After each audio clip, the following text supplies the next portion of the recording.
2월 14일 살아계신 하나님의 말씀 전도서 3장 1절부터 11절 말씀으로 때를 기다리라 하는 제 말씀 드립니다. 때를 주관하시는 하나님에 대해서 잘 아십니까? 예수님께서 세상에 나서서 구원사업을 하셨을 때 연세가 대략 30살 정도 되셨죠. 복음을 전하며 죄인들을 구원하시기 위해서 아버지 하나님의 아들로서 산 기간이 한 3년여 정도가 되는 것이죠.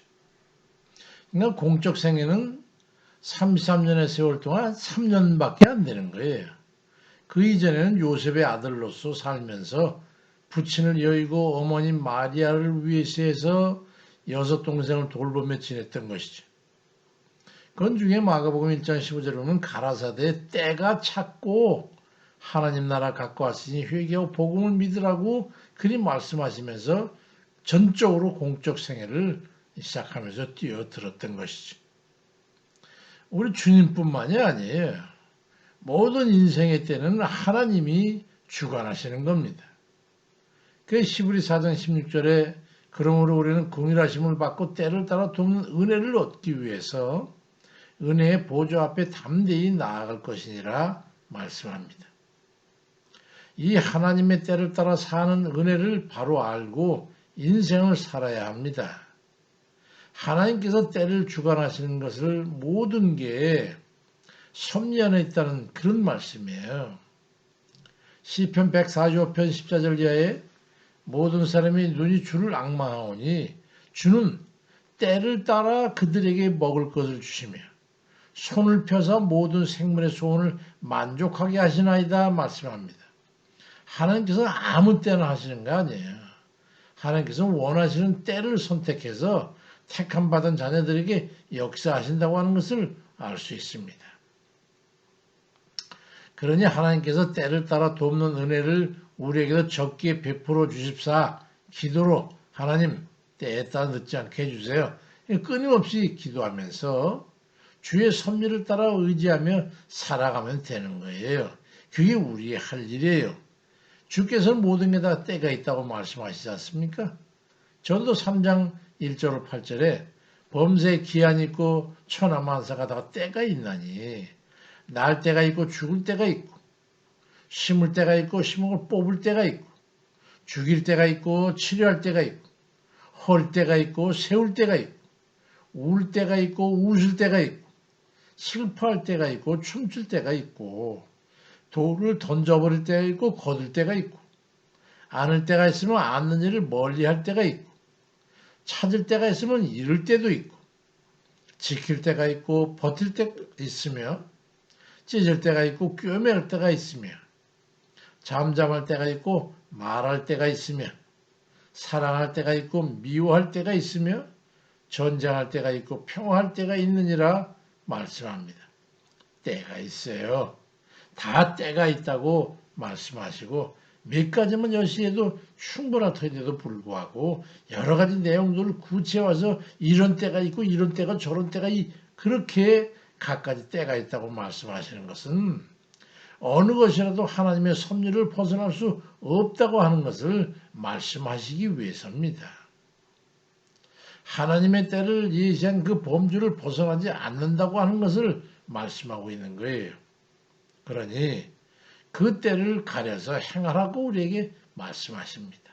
아무 때나 경고망동하지 말고 하나님의 때를 맞춰 살라고 하시는 거예요.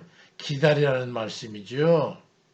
먼저 나서가지고 결정하고 실수하고 실패와 실망하지 말고 하나님께서 섭리하시는 그 때에 이르러 적기에 적합하게 맞춰 살아야 실패가 없을 것이기 때문에 하나님의 때까지 기다리면서 준비하는 그 삶을 살라는 그런 말씀입니다. 성급하게 속단하거나 실행해서 실패하는 그런 이들이 얼마나 많습니까? 하나님의 뜻을 거스르게 되면 때가 아니기 때문에 실패를 할 수밖에 없는 거 아니겠습니까? 모든 것에 때를 주관하시는 하나님의 섭리를 믿는다면 하나님을 의지하고 하나님께 의뢰하고 삶을 운영해야 하는 것이죠. 전적으로 하나님을 믿고 완전히 맡기고 살아가는 삶을 말씀하시는 겁니다.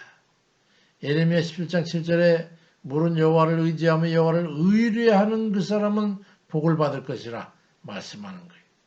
나 자신이 앞서서 경거망동하지 않고 하나님의 견인을 기대하고 기다릴 줄 아는 이끌려가는 그런 믿음을 말씀하시는 거예요. 전도 3장 10절 이하에 하나님이 인생들에게 노고를 주사 애쓰게 하신 것을 내가 보았노라. 하나님 모든 것을 지으시되 때를 따라 아름답게 하셨고 또 사람들에게는 영혼을 사모하는 마음을 주셨느니라. 그러나 하나님이 하시는 일의 시종을 사람으로 측량할 수 없게 하셨도다. 사람들이 사는 동안에 기뻐하며 선을 행하는 것보다 더 나은 것이 없는 줄을 내가 알았고 사람이 먹고 마시는 것과 수고함으로 낙을 누리는 그것이 하나님의 선물인 줄을 또한 알았도다라고 말씀합니다. 우리는 하나님 뜻 착하게만 살면 되는 거예요. 하나님 뜻대로만 살면 되는 거예요. 바르게.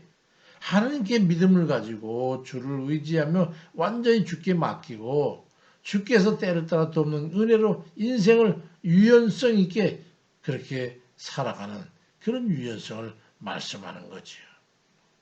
그럼 그때를 어떻게 할 수 있단 말입니까? 기다리는 거예요. 물 흐르듯이 살아가는 겁니다. 주님께 맡겼으니까 굽이진 것은 굽이 돌아가고 막힌 곳에서는 잠시 기다렸다가 쾌속할 때는 빨리 속한 걸음으로 살아가면 되는 거예요. 그런 삶의 과정 속에 하나님께서 기뻐하실 만한 선한 삶을 살아드리게 되면 하나님께서 그 삶을 주장하셔가지고 평안과 기쁨과 안심과 안전을 우리에게 보장하시는 겁니다. 우리가 할 일이 그리 어렵지 않잖아요. 마태복음 6장 33절에 그런즉 너희는 먼저 그의 나라와 그의 의를 구하라.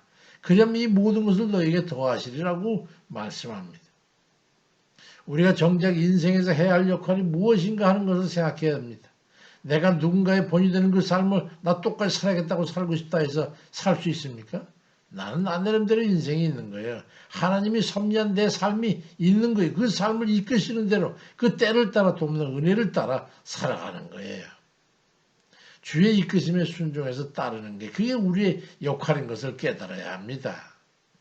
인생에 어느 정도만큼이라도 내가 역할을 하면 할수록 그 삶이 힘에 겹게 된다고 하는 걸 알아야 합니다. 이미 깨달으신 분도 있겠지요. 삶의 유연성을 기억하십시오.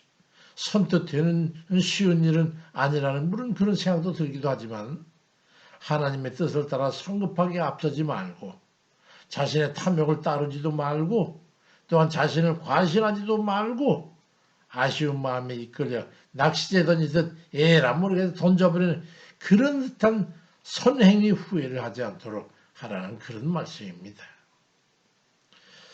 현재 살아있는 자신의 삶에서 성실히 임해야 할 것이 무엇인가를 찾아서 그 일을 그저 차근차근 준비하면서 주를 의지해서 기도하면서 주를 기쁘시게 하는 그런 삶을 살아가면 반드시 때를 따라 주께서 예비하신 은혜를 통해서 목적지에 이르게 될 것이라는 거예요. 이거 어떻게 알지? 그냥 가면 돼요. 출애굽기 23장 20절에 내가 사자를 네 앞서 보내어 길에서 너를 보호하여 너를 내가 예비한 곳에 이르게 하리라고 말씀하잖아요. 네가 뭐 사전에 방법을 알아가라고 그렇게 말씀합니까? 아니에요. 그냥 너는 가면 된다 이 말이에요. 내가 너를 위해서 내 사자를 네 앞에서 보내게 하겠다. 따라가기만 하라. 보이나? 그냥 살아가면 되는 거예요. 우리를 위하시는 하나님의 은혜로 하나님께서 우리를 위해 예비하신 복된 자리에 나아가는 그런 이들 다 되시길 주의 이름으로 축원드립니다. 아멘입니다.